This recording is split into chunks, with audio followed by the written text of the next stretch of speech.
Bonjour à toi, bienvenue Bastet Divine Sacrée pour une guidance avec Isis, guidance générale par le canal et le guide en tout cas des messages d'énergie égyptien, toujours inspiré du gnostisme et de l'hermétisme dont je suis fan en tant que déesse. C'est bien normal. Je te propose de revenir donc sur une guidance pour toi, féminine, aidée avec, bien évidemment, Isis. Je te propose en un d'aborder les potentialités, la providence, ce qu'il va se passer en tout cas sur ton chemin, les apprentissages, ce que tu as conscientisé, bien évidemment, et puis en 3, la mise en œuvre, ce que te réserve bien sûr le destin. Alors nous avons en carte numéro 1, la carte numéro 20, qui nous renvoie encore en synchronicité, je te le donne en 1000 et en effet miroir, au jugement, le renouvellement. Un moment où chaque chose, bien sûr, change et où rien n'aura plus d'importance. On nous parle de fin d'examen de conscience, de moment de culmination, on va dire, ou bien sûr de point d'arrivée, de changement de priorité dû aux conséquences de nos actes. Alors, tu vas commencer à prendre l'habitude, j'espère en tout cas, chère déesse divine, de travailler donc avec le rituel kabbalistique ritualiste. Nous avons la carte 20, je le disais, sur la résurrection, qui nous renvoie principalement,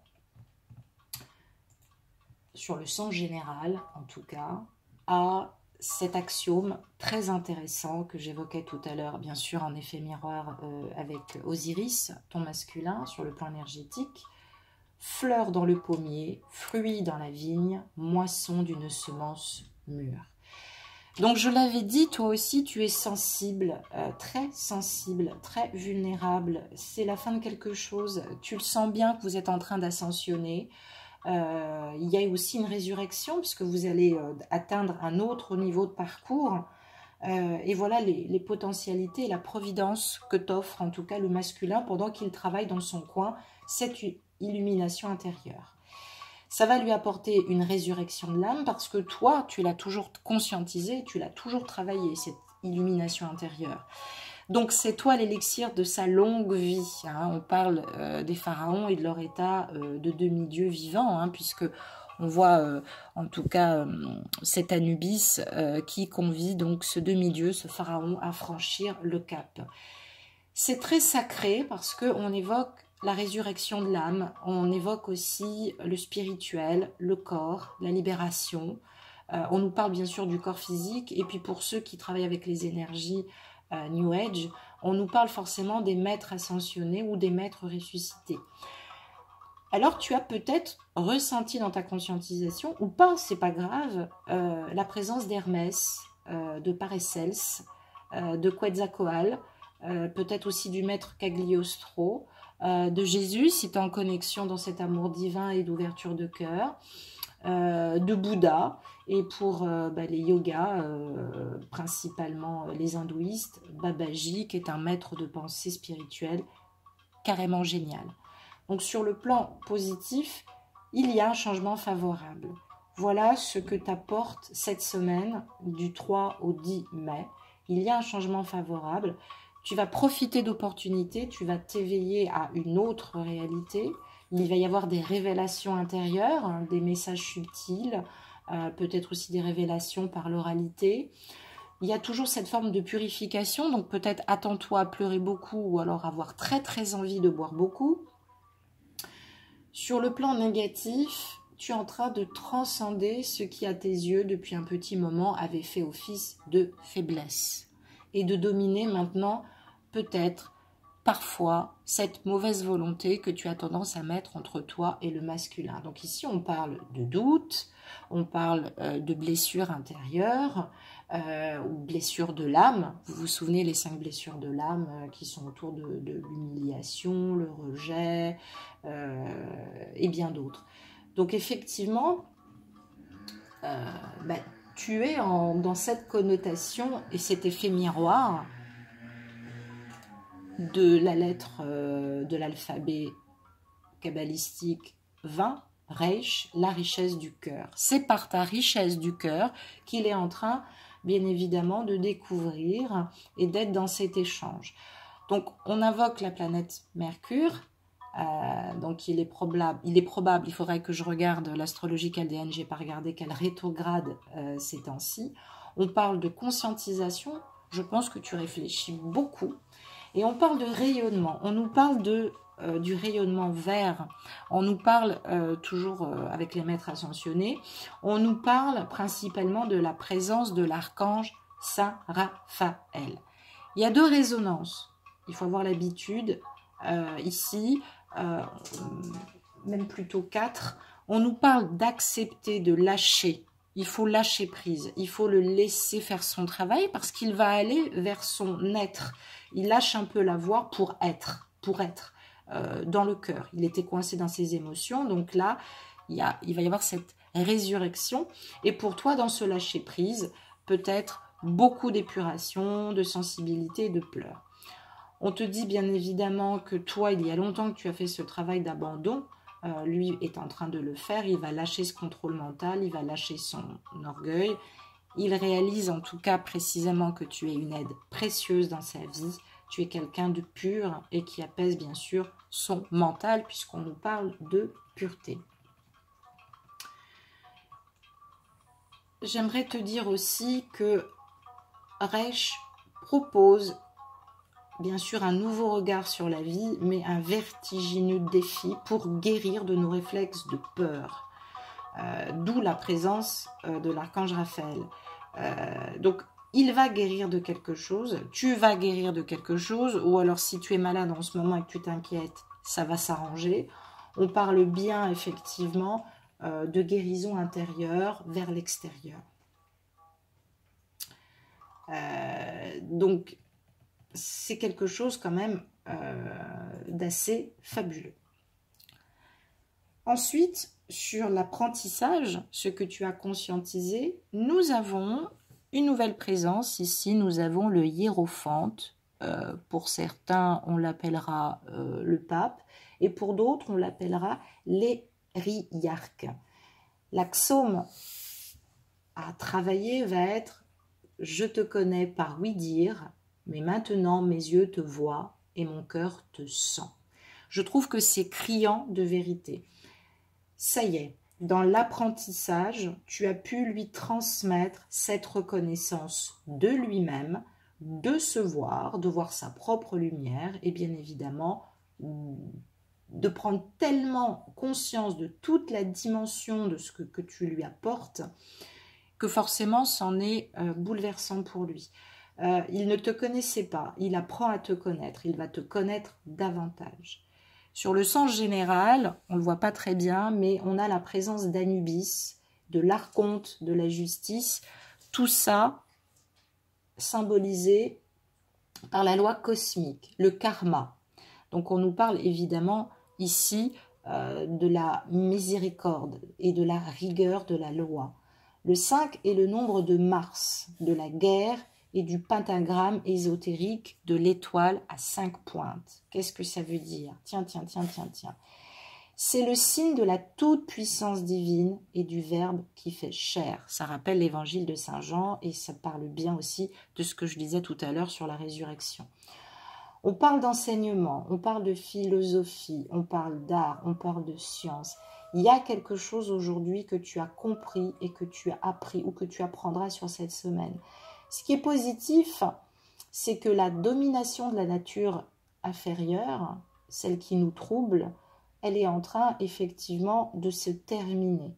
On est en train de transcender et d'épanouir notre nature supérieur. En tout cas, c'est ce que tu apportes au masculin. Et c'est ce qui fait qu'aujourd'hui, tu es à nouveau dans cette ascension. On va négocier ici un peu avec Anubis. Dans les tribunaux du karma, il est possible qu'il y ait des libérations de mémoire akashique, que vous sentiez des choses, des goûts, des particularités que vous n'aviez pas l'habitude.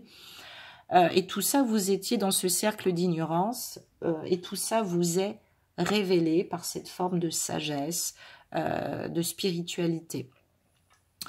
On parle aussi ici de l'annonce qui est faite par rapport à une union et par rapport aussi au divin et à une spiritualité jusque-là ignorée et que maintenant on est capable de transmettre ou de se transmuter. Tu es en train de lui transmettre ta sagesse spirituelle. Elle est en train d'arriver. Et là, ça nous renvoie évidemment à la grande prêtresse, à Isis, la papesse qui est ici et qui te représente féminine. L'axiome va être bien sûr le vent et les vagues favorisent toujours celui qui sait naviguer. Il t'apprend à naviguer et tu lui apprends à prendre et à écouter le sens du vent. Donc là, on nous parle de la divine mère, on parle de celle qui est détentrice des secrets de la nature, de la source de vie. Donc c'est bien Isis, celle de qui aucun mortel n'a levé le voile. Tu restes quand même un mystère. En tout cas, le masculin te voit comme l'incarnation de l'essence féminine, un peu mystérieuse. On parle de la Kundalini, toujours, qui est en éveil.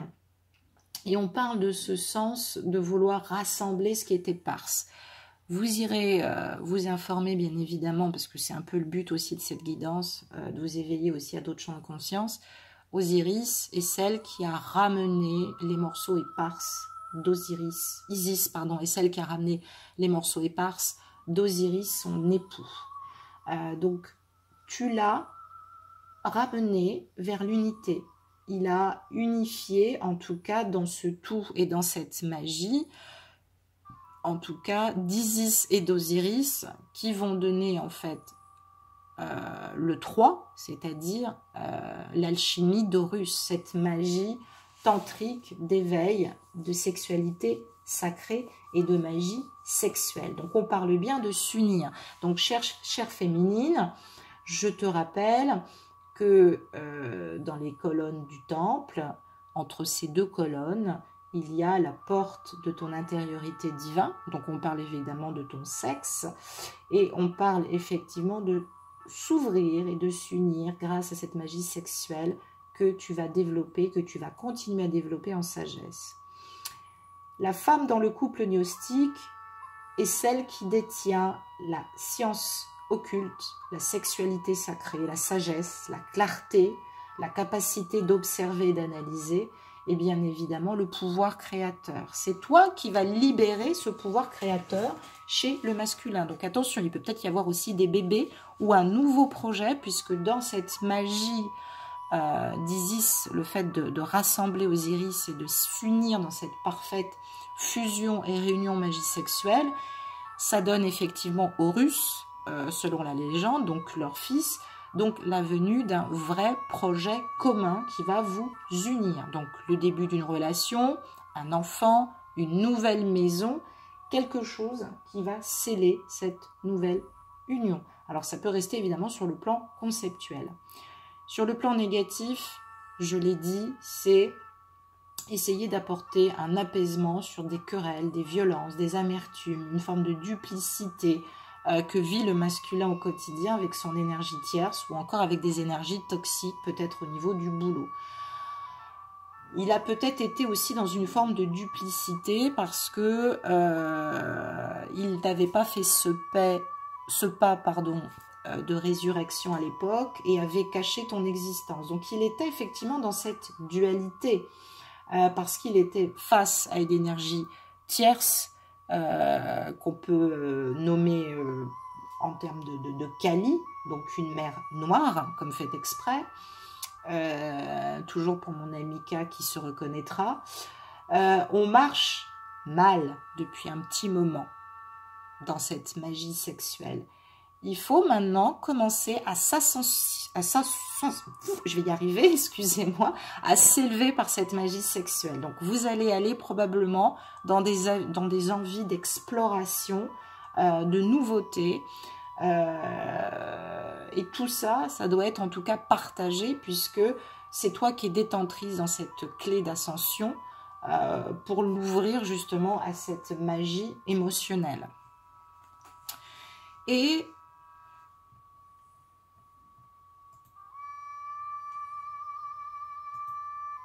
oh, j'avais oublié de te parler, effectivement, ben, je vais le faire immédiatement. Sur l'hiérophante, le pape, on avait la lettre hébraïque et le souffle divin. Donc, je m'explique. Sur ce souffle de vie de valeur numérique 5, qui peut représenter le signe astrologique des béliers, donc il est probable que quelqu'un ait des éléments, notamment Mars au niveau du thème astrologique en bélier, ou précisément peut-être qu'au mois de mars, il y a eu une ouverture de fenêtre, un souffle qui a permis évidemment d'impulser cette résurrection et cette renaissance. Alors, on parle sur les notions clés du féminin, on parle du souffle divin, on parle de la respiration, on parle de l'accomplissement d'une réunification. Donc, pour ceux qui sont en fin de parcours, on parle bien évidemment de fusion qui vont préparer bientôt l'envie de vivre ensemble ou la possibilité de se réunir dans un lieu commun. Et sur l'accomplissement d'une réunification, on parle effectivement d'une féminine et d'un masculin qui se réunissent dans le but de la réunion. Donc là, effectivement, j'invoque pas les... sur l'énergie de cette semaine, ça va plus toucher les milieux de parcours et les fins de parcours, parce que sur les débuts de parcours, on va être dans cette reconnaissance de ce signal qu'on a reçu si on est au début de cette rencontre. Et de tout ce cheminement de la conscientisation avec, bien évidemment, la reconnaissance de sa féminine, toi en l'occurrence. Donc c'est vrai que c'est une puissance assez indomptable, très créatrice, et qui peut symboliser aussi les paradoxes qui sont liés à la culture spirituelle ou intellectuelle. Ça représente l'essence du féminin au-delà de ce que peut signifier pour nous l'image de la femme sur la terre. Elle apparaît 2 fois d'ailleurs dans le nom divin, Yod et Vav. Et ce sont les précédentes lettres, puisque nous avons la lettre hébraïque 5 et la lettre hébraïque 4 et 6. Et on parle bien de force masculine. On parle de la face féminine de Dieu qui se manifeste unie à Yod et à Vav, à la face masculine. Donc, effectivement, on voit la réunification, la verticalité, la réunion du masculin et du féminin.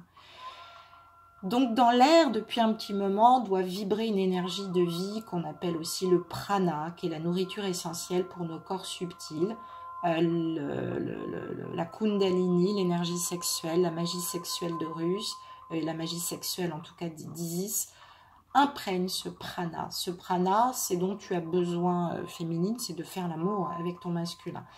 Donc ça nous ouvre à des invitations à ouvrir notre être pour accueillir notre profondeur intime et la laisser circuler sans chercher à la retenir. On parle de respiration, on parle d'orgasme aussi, il faut quand même le dire. On nous enseigne le fait de vibrer et d'être rempli, en tout cas, suite à ce passage du royaume, d'être rempli dans cette paix, dans cette force de vie, de ne pas chercher à retenir cette lumière qui nous fait peur.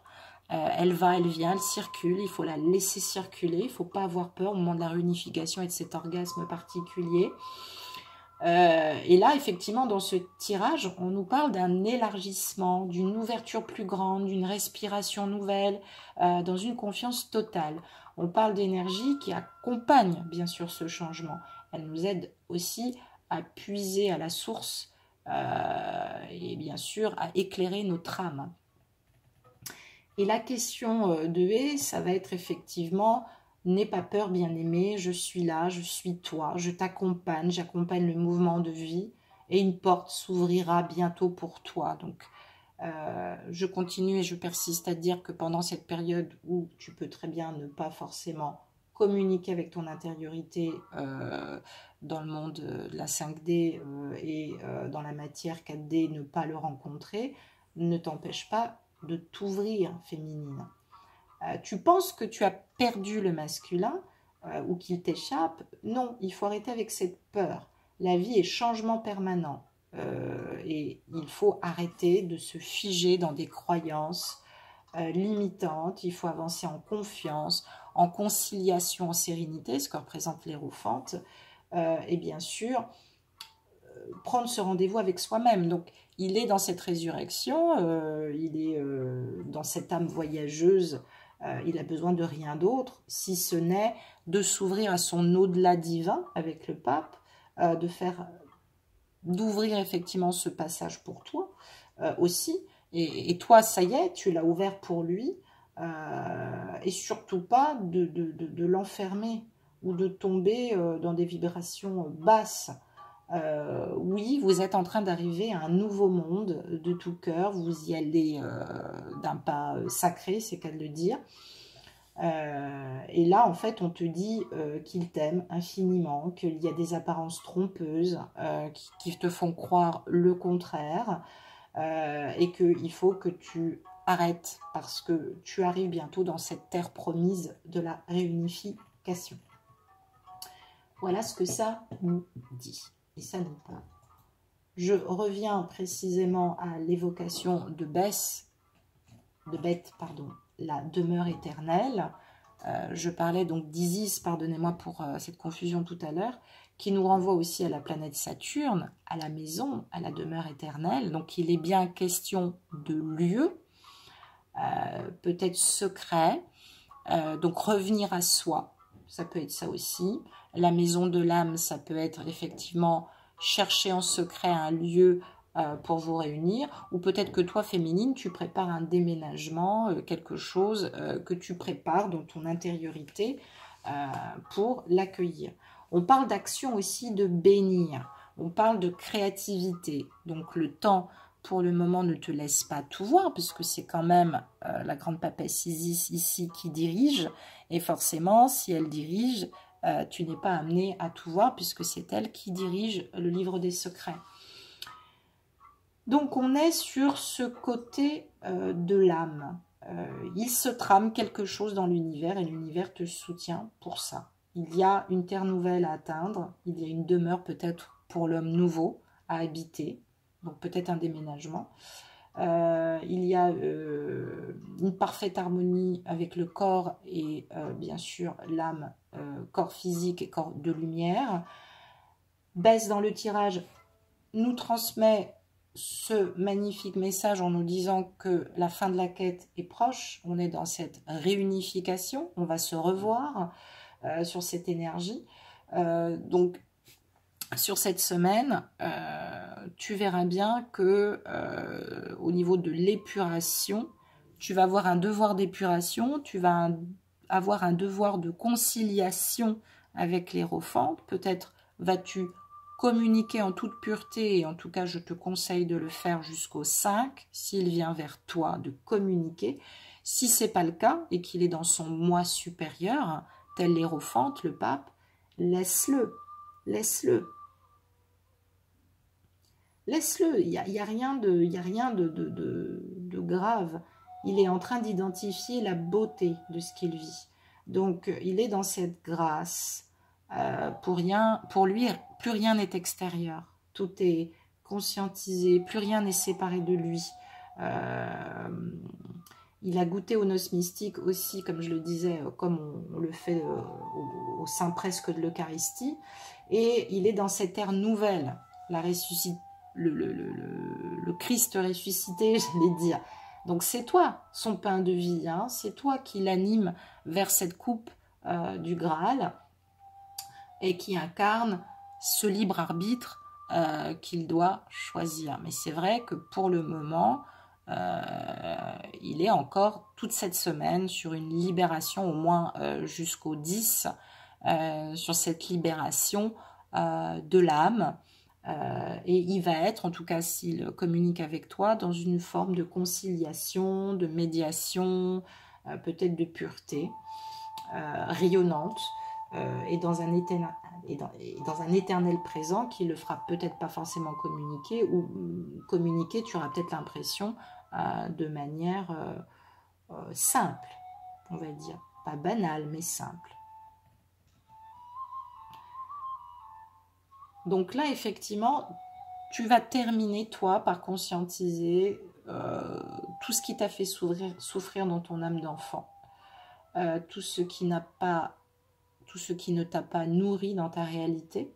Peut-être ressentiras-tu une forme de nostalgie, des amis, une mère, quelqu'un qui te manque. Mais réjouis-toi parce que tu es au début de cette unité avec lui et l'énergie sexuelle. Et même si tu souffres cruellement de cet exil temporaire, que ce soit toi qui sois un petit peu éloigné de lui au niveau de cette magie sexuelle ou du ressenti, donc peut-être que sur cette semaine, je suis désolée de vous l'apprendre, il y aura peut-être des difficultés à se retrouver et à partager sexuellement ce moment de communion. Mais j'ai envie de dire qu'il est là. C'est le moment pour toi de lui parler. Fais écouter ta voix. Sois de nature généreuse. Aime-le. Sois humble. C'est une période de transition qui doit appeler sa lumière. Donc toi, tu dois le remplir de lumière, d'amour, de pureté. Respecte-le, ne frappe pas sur son ego. Partout, il est chez lui, puisqu'il est tout le temps en toi. Et puis le message qu'on nous dit aussi, c'est de ne pas s'attacher au lieu, de ne pas s'attacher à rien ni personne, de laisser Mour, qui est une déesse, nous remplir, faire déborder la coupe émotionnelle. Donc, il va prendre conscience qu'il est uni à toi, mais qu'il est libre, dans une forme de danse d'amour, comme ça, de rite sexuel que tu lui fais vivre, où tu lui fais connaître l'éternité et la résurrection vers cet homme nouveau. Et là, sur la résultante, nous avons l'ermite.